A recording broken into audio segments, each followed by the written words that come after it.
Saya ingin sekali menghabisi Prabu Angling Dharma dengan tangan saya sendiri. Tuan mau yang lebih besar lagi? Tidak. Dia pengikut Giliwara yang berhasil melarikan diri sewaktu mau dihukum pancung. Ayo!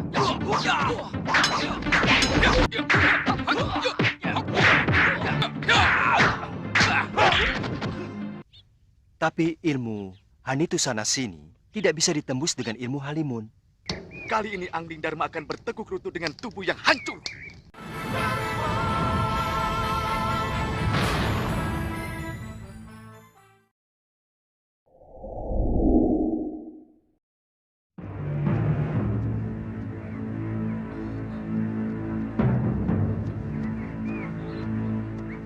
Gusti Prabu, Gusti Dewi. Oh, ini pasti putra Gusti Prabu. Sudah besar sekali. Maaf Gusti Dewi, siapa namanya? Angling Kusuma. Angling Kusuma. Oh. Episode ini dimulai dari Malwapati, di mana pada saat itu tampak Suliwah sedang berkunjung pada Prabu Angling Dharma dan Permaisuri Sekarwangi yang sedang bersama putra kecil mereka, yaitu Angling Kusuma. Tabib muda tersebut pangling terhadap Angling Kusuma yang ternyata sudah besar. Itu pertanda bahwa Suliwah sudah cukup lama tidak berkunjung ke Malwapati setelah ia pulang ke Kalinggapura. Memang setelah tragedi penyerangan kedua Sudawirat di Malwapati, Suliwah pun kemudian menuju Kalinggapura, sebab ia sebenarnya telah diangkat sebagai senopati perang di negeri tersebut. Namun sepertinya ia telah melepas semua seragam keprajuritannya di Kalinggapura dan memilih untuk menjadi pendekar biasa yang andil dalam membela kebenaran. Banyak sekali peristiwa yang saya alami. Sampai musibah menimpa Dinda Galuh dan Guru Masura. Ya, saya sedih sekali kehilangan mereka. Betul, Liwa.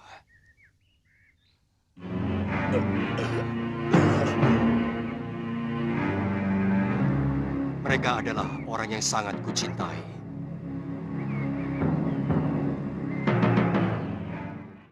Setelah mengunjungi Prabu Angling Dharma, Suliwah pun kemudian tampak bersama Patih Batik Matrim yang sedang berkuda mengelilingi kota Raja Malwapati.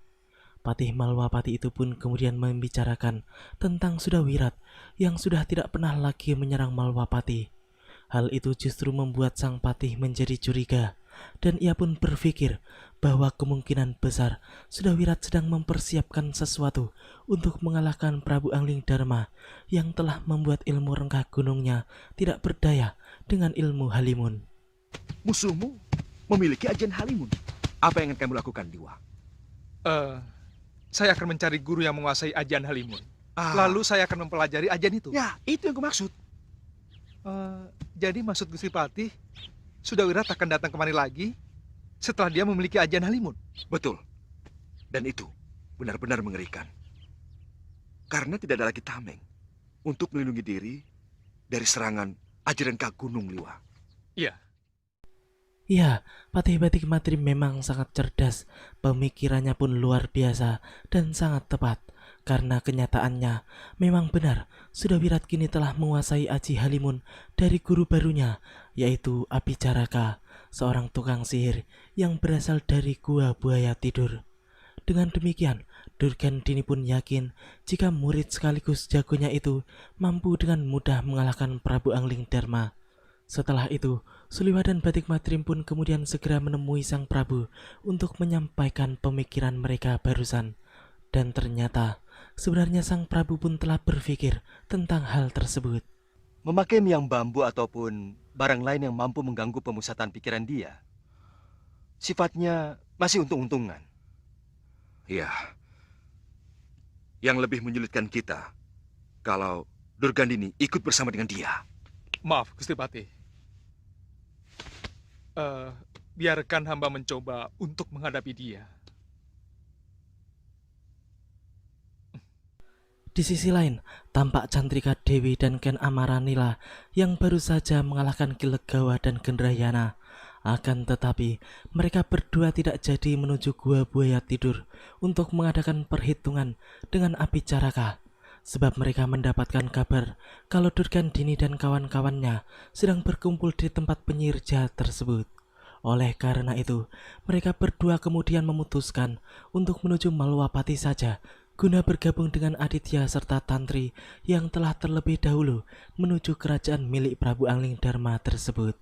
Sementara itu, Kilegawa dan Gerdayana yang melarikan diri dari pertarungan melawan kedua adik Aditya itu pun akhirnya sampai di Gua Buaya Tidur. Lebih baik kita selalu bersama, Nyai. Betul. Kelihatannya kita harus membantu Sudawirat untuk menghadapi Senopati dan Tumenggung Malwapati itu, terutama Batik Madri, supaya dia tidak terganggu melawan Angling Dharma. Iya, Guru. Saya ingin sekali menghabisi Prabu Angling Dharma dengan tangan saya sendiri.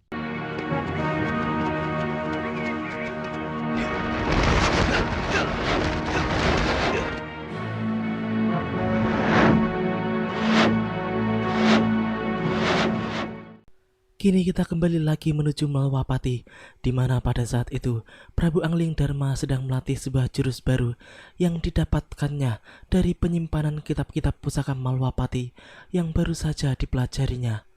Di sana juga nampak Permaisuri Sekarwangi dan juga Angling Kusuma yang sedang menonton ayahnya melatih jurus baru yang telah dipersiapkan untuk menghadapi Aji Rengkah Gunung Sudawirat ataupun Durgandini.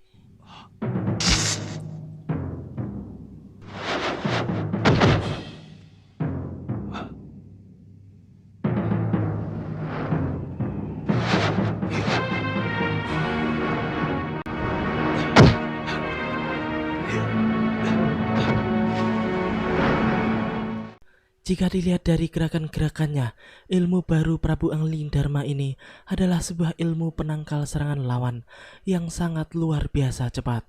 Mungkin seperti jurus 9 langkah ajaib yang dimiliki oleh pendekar Raja Wali Sakti, di mana jika dilihat sekilas, ilmu yang dinamakan Hanitut Sanasini itu seperti ilmu Halimun karena tubuh sang Prabu bisa menghilang.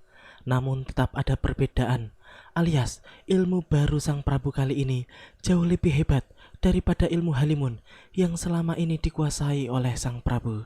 Ilmu tadi itu namanya ilmu Hanitu Sanasini. Artinya hantu yang cepat bergerak. Berarti Bopo jadi hantu. Hanitu itu cuma sebutan karena kecepatan jurusnya begitu tinggi sekali, sehingga membuat kesan menghilang seperti hantu. Tapi sebenarnya tidak. Tapi tadi hilang.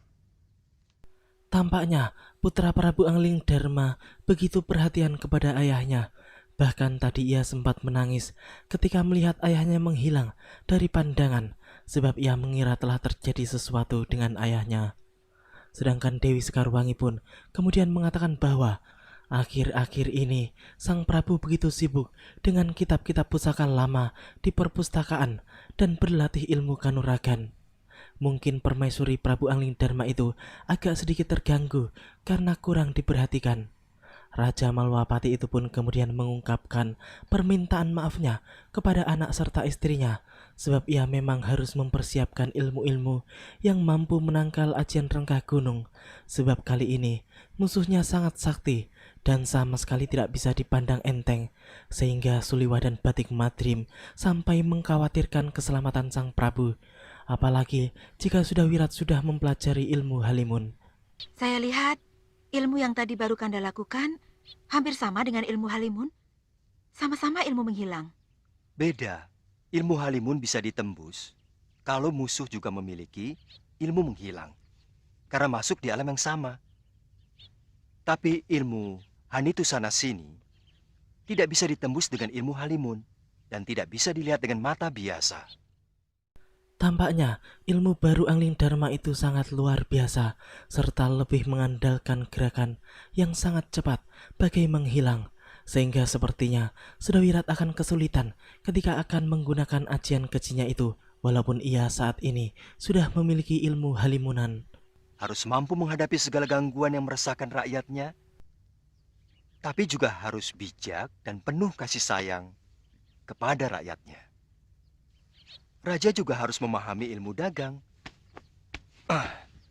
ilmu pertanian, dan sebagainya. Meskipun dia memiliki para rakrian yang memang betul-betul ahli dalam setiap bidangnya. Sementara itu di pasar kota Raja Malwapati, tampak ada Bongoh yang sedang berbelanja kebutuhan sehari-hari. Namun tiba-tiba lelaki bongsor itu pun melihat keberadaan Aditya dan Kalyana Tantri di antara kerumunan para warga. Kedua pendekar itu pun kemudian mampir pada salah satu penjual makanan yang dilewatinya. Mereka pun memesan lontong pecel. Sedangkan Bongoh yang sedari tadi memperhatikan gerak-gerik mereka berdua pun akhirnya baru yakin kalau kedua orang itu adalah benar-benar Aditya dan Tantri, kawannya yang sudah lama tidak bertemu. Setelah itu, ia pun segera mendekati mereka berdua.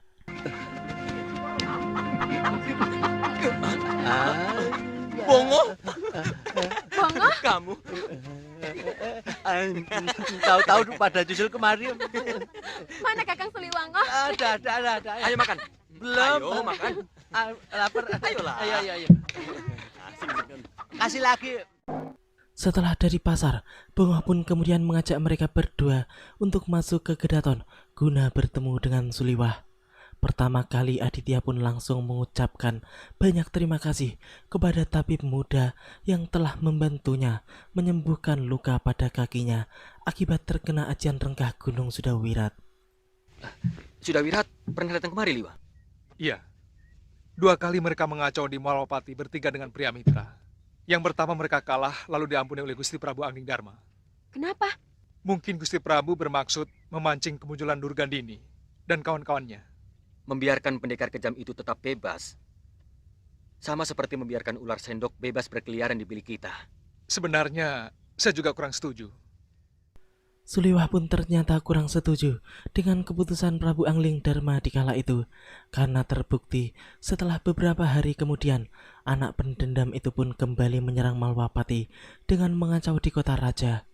Namun beruntung, Suliwah mampu meredam aji rengkah Gunung Sudawirat dengan ajian Dasendriya ungu miliknya, sebelum pemuda itu menghantam Patih Batik Madrim. Waktu melawan Gusti Patih Batik Madrim. Gusti Batik Madrim. Iya, Lantas? dia terluka dalam oleh pukulan Gusti Patih Batik Madrim. Ah, Tapi seseorang datang menyelamatkannya. Saya yakin itu Durgandini. Setiap kali ku dengar nama iblis betina itu, darahku seperti mendidih. Ya, sampai saat ini memang Suliwah masih penasaran dengan Durgandini untuk menuntut balas atas kematian Empu Masyurah dan juga Galuh Parwati. Aditya dan Tantri pun kemudian juga menyatakan bahwa mereka ingin tinggal di Malwapati untuk beberapa hari, sebab mereka juga menanti kedatangan Sudawirat ke tempat tersebut. Tujuan mereka pun jelas, yaitu untuk menuntut balas atas kekalahan Aditya ketika bertarung melawan Sudawirat di arena adu tanding perguruan jagat saksana. Kini kita menuju pada perkumpulan Durgandini yang di saat itu sedang berembuk tentang penyerangan yang akan mereka lakukan ke Malwapati. Seperti biasa, di antara mereka pasti terjadi perbedaan pendapat. Di satu sisi ingin langsung menyerang tanpa perhitungan, dan di sisi yang lain meminta untuk merencanakan penyerangan dengan matang, sehingga mereka akan lebih mudah mengalahkan Prabu Angling Darma dan yang lainnya. Nyai, kita harus menentukan apakah mau menyerang langsung ke Malwapati atau membuat kekacauan demi kekacauan dulu di sana terus menghilang. Setelah mereka kita buat kebingungan, nah baru kemudian kita menyerang habis-habisan. sebaiknya kita pancing orang-orang sakti Malwapati itu keluar dari kota raja. Kalau kita bertarung di kota raja, pasti banyak prajurit yang ikut-ikutan bikin recok. Nah, di sini kita habisi mereka satu demi satu. Waktunya siang atau malam? Siang, kalau bisa besok. Begini, Nyai. Tampaknya Durgandini setuju dengan usul Ki Legawa, dan ia pun berpikir bahwa mereka harus memancing orang-orang sakti Malwapati itu untuk keluar dari sarangnya, sehingga kemudian mereka akan dengan mudah menghabisi mereka satu persatu di tempat tersebut. Sebab jika mereka bertarung di kota raja, maka mereka juga harus menghadapi para prajurit dan senopati Malwapati yang tangguh-tangguh itu, sehingga hal itu jelas membuat mereka kewalahan dan terganggu. Kenapa tidak besok saja? Aku sendiri yang langsung menantang Angling Dharma dan Batik Madrim seperti dulu. Aku yakin kali ini Angling Dharma akan bertekuk lutut dengan tubuh yang hancur. Tidak usah, Wirat. Kamu dan aku di sini saja. Kita sama-sama menghabisi Angling Dharma dan patihnya dengan ajian kita. Juga si Suliwa. Saya sudah tidak sabar, Guru. Kali ini harus sabar. Supaya kita tidak gagal lagi seperti kemarin ya. Keesokan harinya, Abicaraka dan Gendrayana yang diutus untuk mengacau di Malwapati pun berjalan santai memasuki pasar kota raja. Kebetulan di sana juga ada Aditya dan Tantri yang sedang melihat-lihat dagangan salah satu pedagang di sana. Gendrayana yang menyenggol Aditya pun kemudian membuat perhatian pemuda itu tertuju ke arahnya. Sebab pemuda itu merasa seperti mengenal orang tua rusuh tersebut. Kamu lihat kedua orang itu. Yang satu adalah kawanan kita di Kalingapura. Tuan mau yang lebih besar lagi? Tidak. Dia pengikut Giliwara yang berhasil melarikan diri sewaktu mau dihukum pancung. Jangan-jangan Durugan ini juga berada di sini. Cepat kamu beritahu Suliwa, biar aku yang mengurusi mereka. Ayo. Aditya pun segera bersiap dan waspada karena ia merasa bahwa mungkin Durgan Dini juga berada di tempat itu. Tak lama kemudian, kedua manusia jelek tersebut pun membuat geger dengan sengaja memecahkan gerabah seorang pedagang sehingga terjadilah keributan di sana. Abicaraka pun juga menggunakan sihir-sihir murahannya untuk membuat pedagang tersebut ketakutan sehingga berlari. Namun para prajurit cepat tanggap dan segera menghampiri dua pengacau tersebut. Keadaan pun bertambah kacau setelah Abicaraka mempermainkan para prajurit Malwapati itu dengan sihirnya. Aditya yang melihat semua itu pun kemudian segera turun tangan untuk menghadapi dua manusia busuk itu. Masih ingat aku? Kamu anak buah Giliwara bukan? Mau apa kamu? Aku akan menangkapmu dan membawamu kembali ke Kalingapura untuk digantung. Hei, kamu, minggir!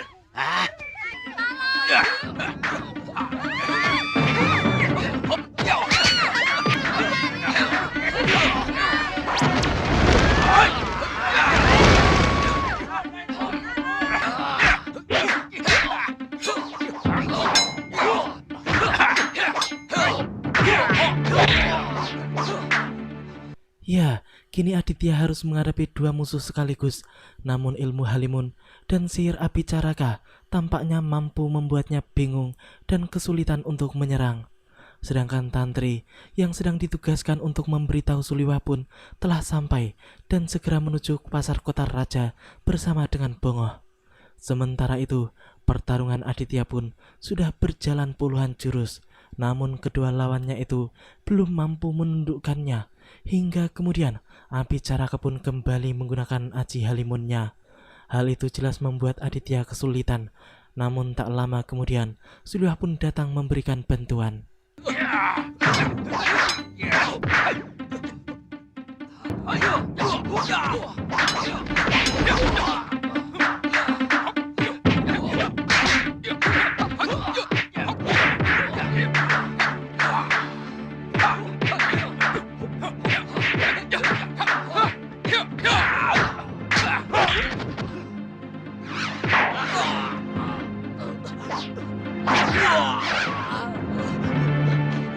Kakang, gunakan serbuk sari bumi.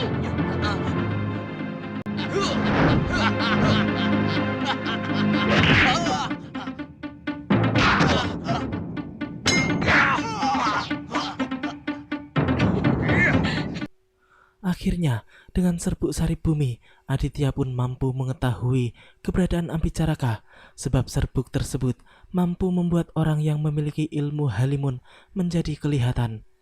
Kini giliran Abicaraka dibuat tak berdaya dengan terjangan-terjangan Aditya. Akan tetapi, manusia penyihir itu kemudian menggunakan sihirnya untuk mengelabui Aditya dengan menciptakan sesosok makhluk jelek seperti dahulu ketika ia menghadapi Kilubdaka, ayah Aditya yang telah tewas belasan tahun yang lalu karena pertarungannya melawan Abicaraka itu.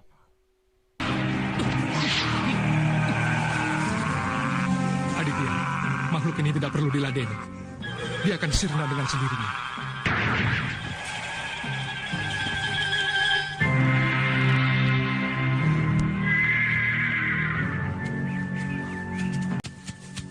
Kamu kenal mereka, Liwa? Yang satu saya pernah melihatnya, memihak kaum pemberontak waktu melawan Kalinggapura. Kebetulan saya dan Gusti Prabu juga Aditya terlibat dalam pertempuran di sana.